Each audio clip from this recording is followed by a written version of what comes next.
Good afternoon, ladies and gentlemen. It's clear that we are almost at the end of such an amazing day. It's understandable that the room is not 100% full, but we feel it extremely full. We are looking forward to your energy and the energy that our speakers, our panelists are going to transmit to all of us.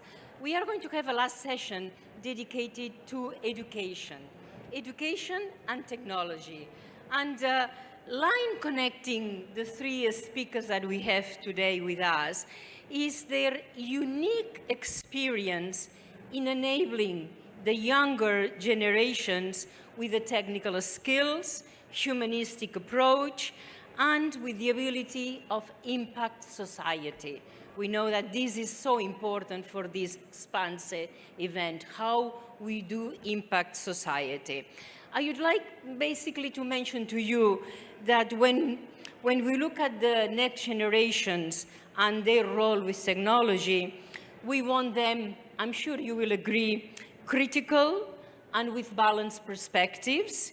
We don't want them to be too alarmist or sensationalist. We want them to distinguish in the technologies, or among the technologies, the true potentials, and as well some promises which sometimes are quite ridiculous. All of this will be discussed by our three panelists. There you have the names here. Let me just mention a couple of things about the two of them. Elvira Fortunato, here it's mentioned she was Minister of Science and Technology and Higher Education, but what impressed me of her CV is her achievements on the development of cutting-edge transparent circuits and paper electronics. You have to tell us what does this mean.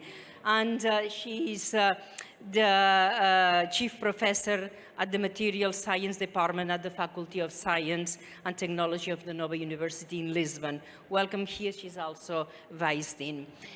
Fui-Meng is a private sector expert. You've been in the private sector, but now she's in UNICEF. And she, in UNICEF, leads a key department which deals with Digital Excellence Center. So we want to know what UNICEF is doing. We have the image of UNICEF as caring about the children that are most left behind. Now you care about all the children in the world. And to my right, I have Navid.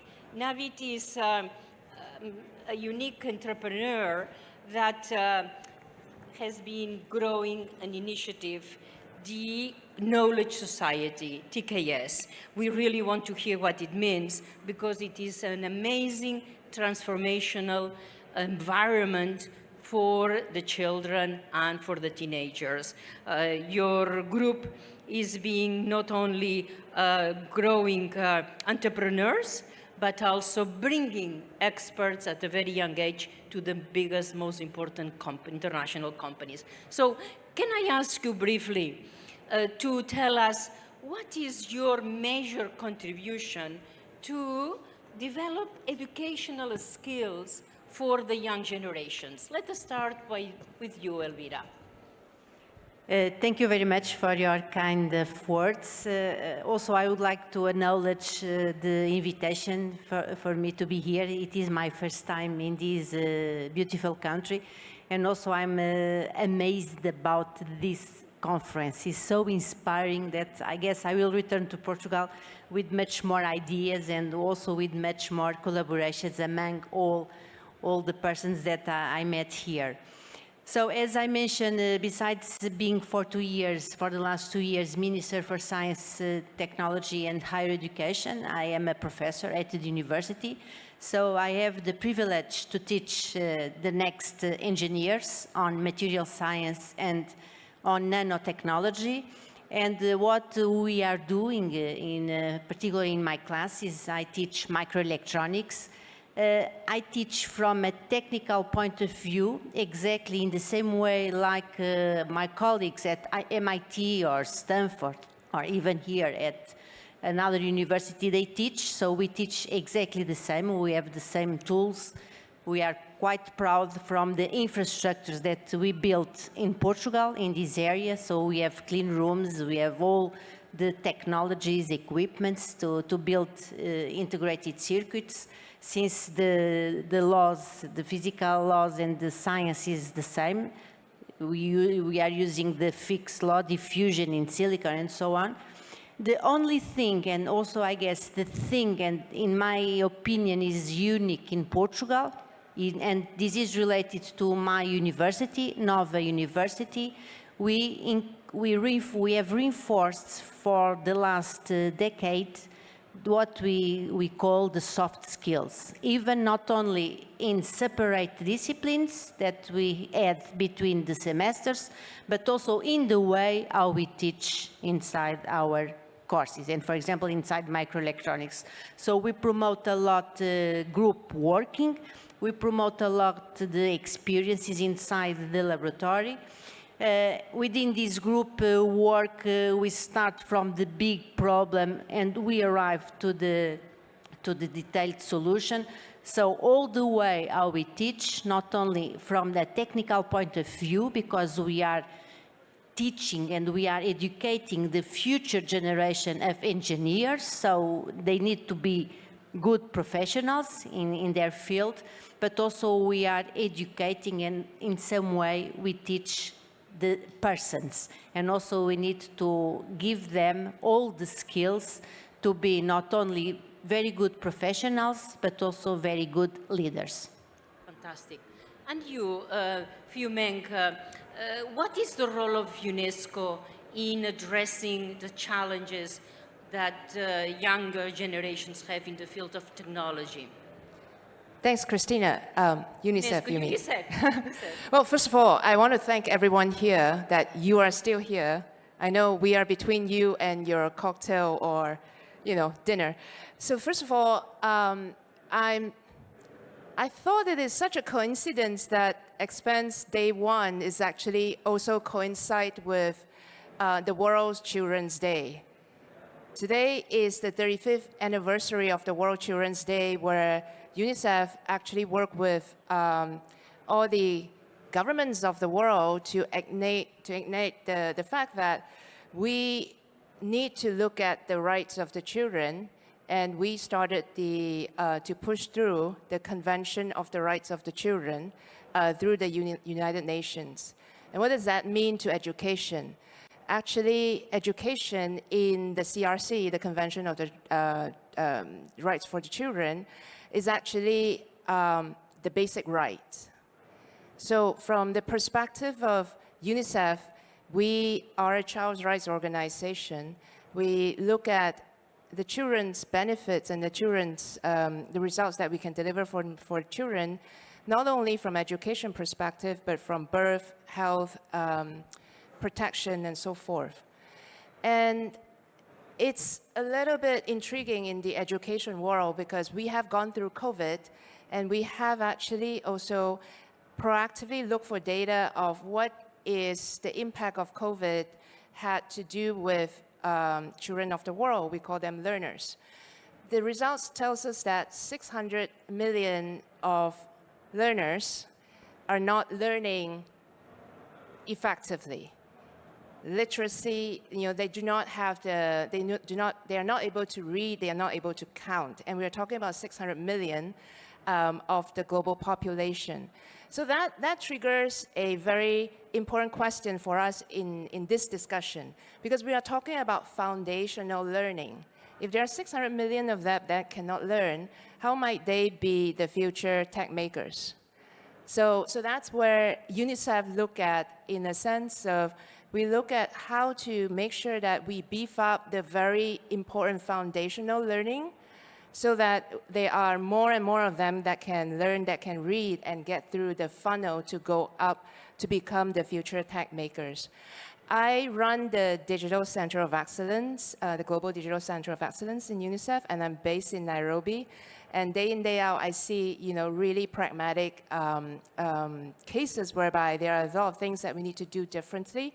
And a few things that I do in my capacity is to work with my colleagues in the education section to look at how do we make sure that we don't just do a cookie cutter learning program by advising the government? So adaptive learning is one part of it that we focus on to help to improve the foundational learning numbers.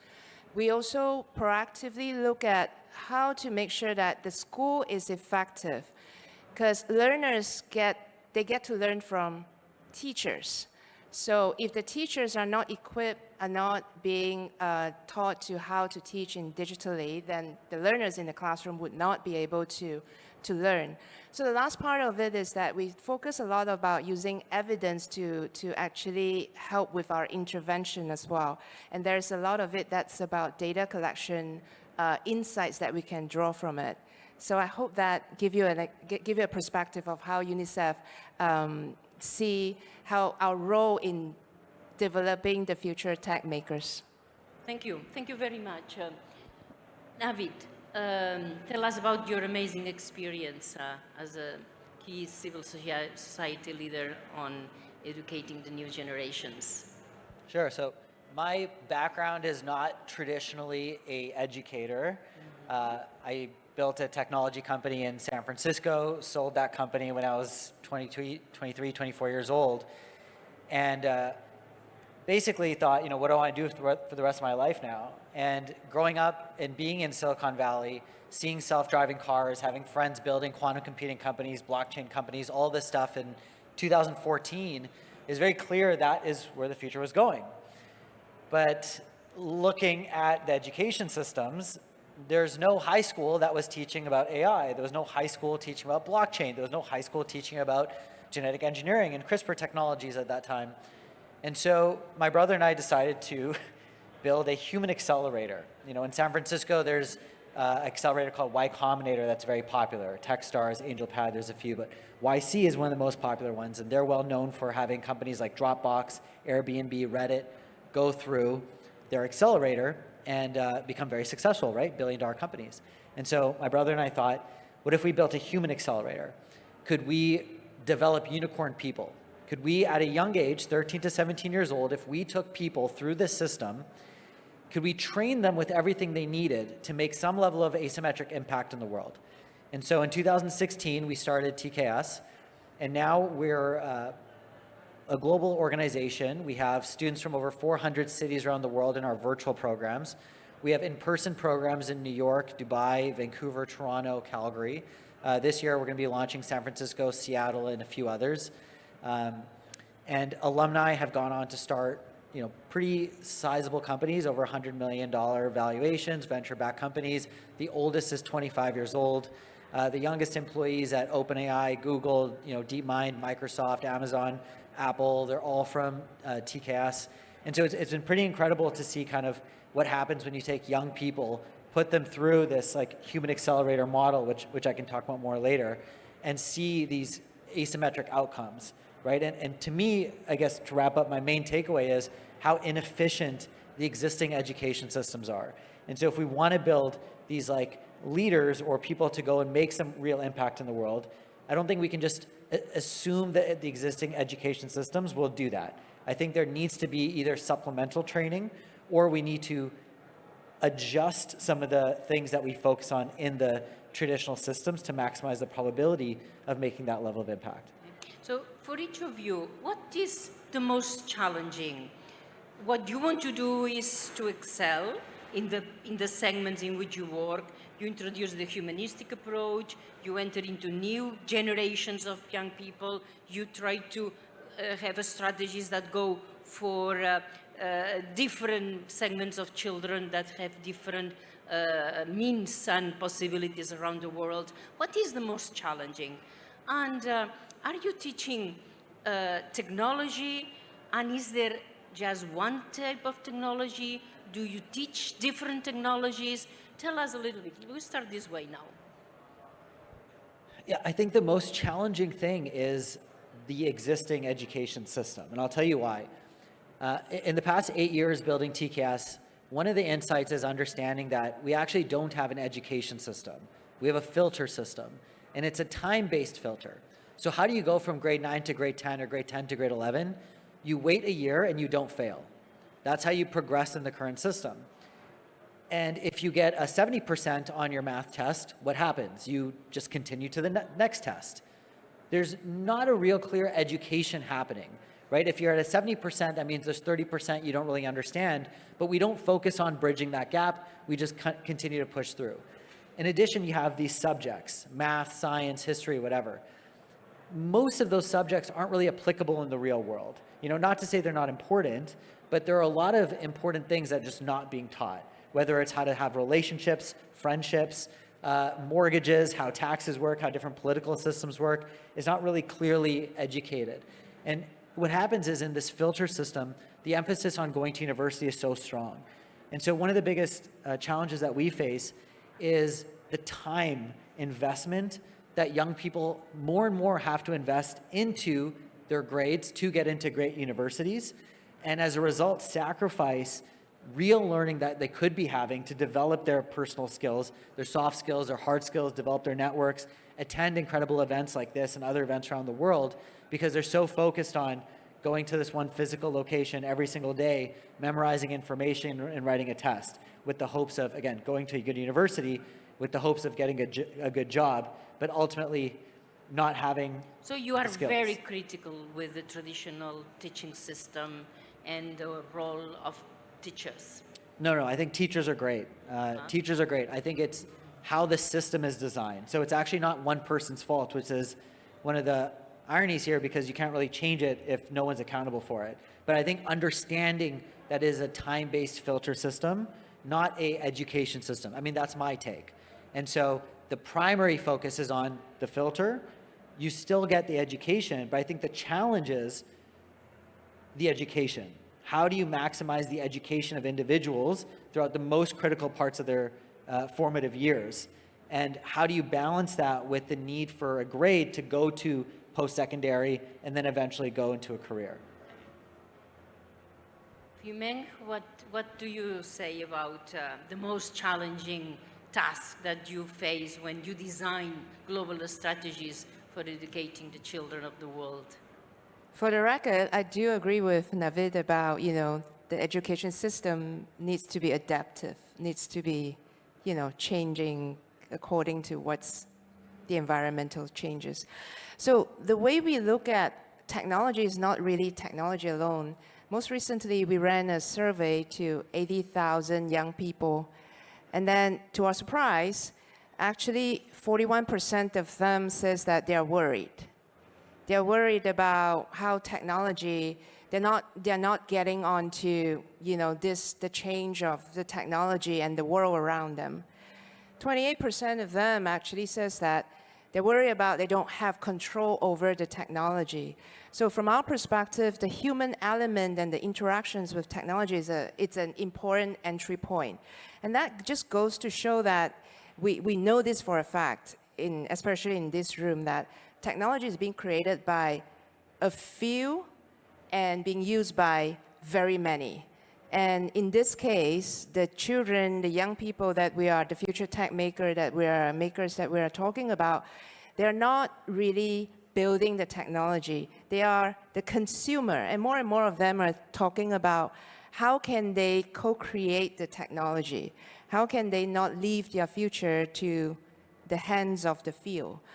And in this United Nations runs a General Assembly, a big one, every year in September. And 2 months ago, there was a big activation called Summit of the Future. And in the Summit of the Future, there was the launch of the Global Digital Compact. And you may think that this doesn't matter to you, but it does matter to you, everyone that sits here, because the Global Digital Compact, it is agreed upon by all the member states in the world. And, I come from Malaysia. Malaysia agreed with the Global Digital Compact, and part of it says digital inclusion. So digital inclusion actually details that how public, private, and the citizens can come together to create the technology. So to me, and from UNICEF perspective, it's about how technology is being created and how it's being perceived and how it's being used, and how can the trust relationship between technology and us can be established. And I do think that every one of you sitting here, you also have the responsibilities, because somehow or other you're in here because you are influencing, creating the technology. And think about the future tech makers, think about the children that you're creating with, or creating for, and maybe bring them along the line as well.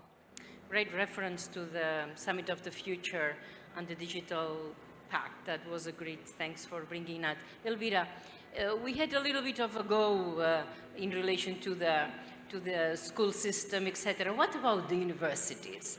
And how do you address the challenges of a very traditional way of teaching and something much more sophisticated? I fully agree to what my colleagues said about the need to change the education system we have in place. Also, because the topic of this panel is how to educate the next generation of tech leaders. And also, I would like to share with you some of what we are doing in Portugal concerning this part, because this must start not at the universities, but much at the beginning, at the primary school. And for example, I would like to tell you that in Portugal, we established 27 years ago an agency for promoting education and also scientific culture. Scientific culture. This is not quite common. We established this agency in Portugal exactly to add what is not given inside the schools. And this agency is promoting learning not only teachers, but also the young generation. We have in Portugal a network of 20 centers that are spread and Portugal is not a huge country, we are 10 million of persons. We have 20 physical centers opening. They are not like museums, we promote culture, scientific culture, but with a lot of experiments hands-on, just to attract and to motivate kids, and especially girls, to science. We have 20 centers across Portugal, including the islands, and this is a very good initiative. Besides that, we have almost 1,000 clubs, scientific clubs, inside the schools, and this is the way how we need to promote science since the beginning. For example, also we are quite proud because, as you know, Eurostat is making this type of questionnaires. It's like an observatory, an European observatory. And from the last report, Portugal is #1, is leading in terms of trust in science. We have several questions.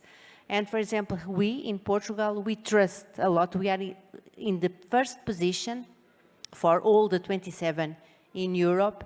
So we trust a lot in science. And also, I guess this is the reflect of these initiatives. As I mentioned, we start this agency for promoting education and promoting scientific culture 27 years ago.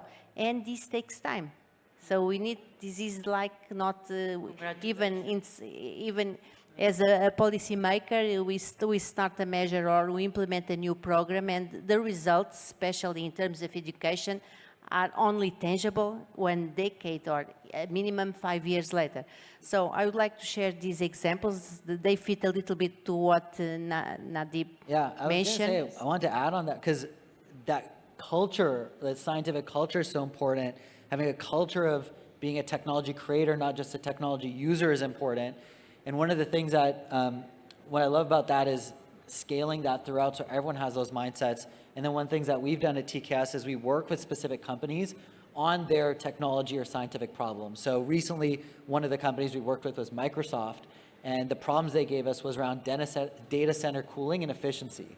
And so on one side, You have high school students learning about data centers, learning about how to do data center optimization, efficiency, cooling, and you're also understanding sustainability because data centers emit a ton of energy. And if you can reduce the amount of energy emitted in data centers, you can reduce the emissions as well as cost savings. Yeah. And so from a young age, starting to think about technology problems, bridging the gap with sustainability problems was something we talked about earlier, and having that mindset compound rather than being dropped into a problem like that when you're much older and not knowing how to deal with it. And if I may add, the issue that you already mentioned, but I think it's worth underlining, the question of gender equality, with girls being left behind already at the very early ages, right? And just to finalize, the name of this agency is Ciência Viva in Portuguese. Okay. It means science alive. Alive. That's the meaning. In terms of at the university level, what I have done, and also taking into account the financement from the Repower EU after the COVID, we implement a set of programs even inside the universities to reformulate especially the laboratories with more equipments, because especially for this on technology and on engineering, we need to have the laboratories for physics, for chemistry very well with equipments. Otherwise, it's not by using nice PowerPoints or the internet that we teach. Can I use this 30 seconds of your time to ask you, Elvira, now that you are representing a very important European country, regulations. What is the role that regulations play in developing good strategies for educating? You know that EU is adopting regulations on AI and technology. This is concerning the artificial intelligence. This was quite recently adopted by the European Commission as a whole, and we are using, and we are completely aligned to what Europe was done concerning regulations. Do they narrow the imagination? Do they narrow the possibilities? This is quite recently, and at this moment I'm not so inside this specific topic. But in principle, we agree, because the regulation accepted by all the state members have been discussed within each country, and in principle will be translated and adapted by all of them. Good. Fui-Meng, can I ask you, during the COVID, we realized how much the divide was very much affecting, in particular, the less well-off, undeveloped countries. How are you combating this divide? How sensible is UNICEF to make tech accessible across the world to the children? Yeah, I mean, the sad fact is that, after COVID, we're still seeing the trend of not progressing. Just a bit of a numbers out there to throw out. Still, we're seeing 2.6 billion of the world population does not have access to the internet. And if you imagine, a few years ago when we go through COVID and there's no internet, what are they going to do when the rest are jumping onto doing Zoom and, taking lessons on digital education? So we really want to make sure that as the world think about progressing for future, we think about those that are being left behind. And 2.6 billion as a population is not a small number. And with that in mind, UNICEF also work very closely with other UN agencies such as ITU. In 2019, we put together a program to connect every school, to try to connect every school in the world.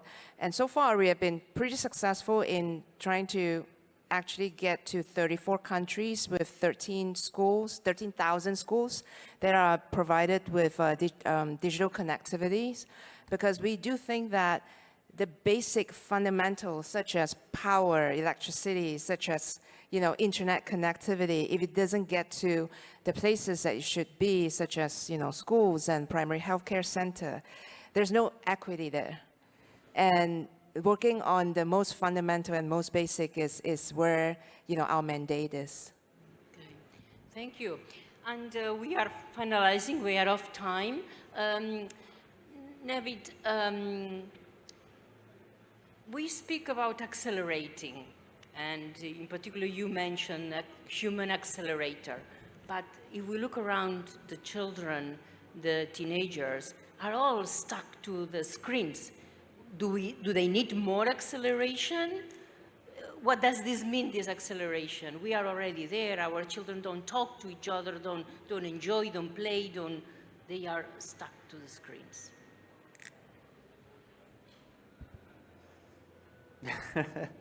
So a lot of my friends work at TikTok, Snapchat, Instagram. Some of these people are getting paid close to $1 million to make sure that kids are stuck to screens.